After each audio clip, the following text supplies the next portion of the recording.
Have you ever wondered why your awareness is so often drawn to your thoughts? I have a theory about this. Now, let me explain.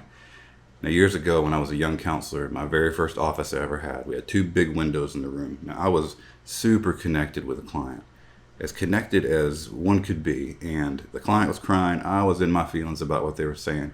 But all of a sudden, a bird flew into one of those windows, and it was a bam, a loud noise. And what was interesting is both of us looked, right? We turned and we looked at what was happening. And I thought that was weird. Like, we were super engaged. Why did we do that? It wasn't like, hey man, you mind if I look at this sound? It was like it happened involuntarily. Now later I learned about something called the orienting response, which is our awareness is naturally drawn to what's most interesting, new, or potentially threatening. We still have this feature inside of us, even though we as a society have cultivated lives where there's very little new that's happening or threatening.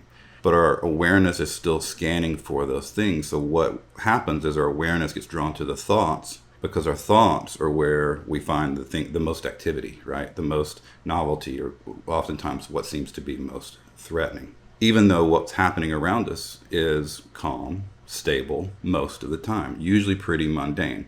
And that's the problem. The awareness doesn't like to be drawn to that. It likes to be drawn to the activity of the mind. But what happens then is your body stays sort of ramped up in response to all this activity that's happening in the mind, and it keeps us in a constant state of stress. So what I found to break that cycle of mind-body is to shift the awareness into that third building block of CA, which is the external environment. So learning to connect with the stability, the safety, the mundaneness of what's happening in the environment can begin to regulate the body in new ways. And in the next video I'm going to talk a little bit more about how you can actually do that practically. So until next time, take care.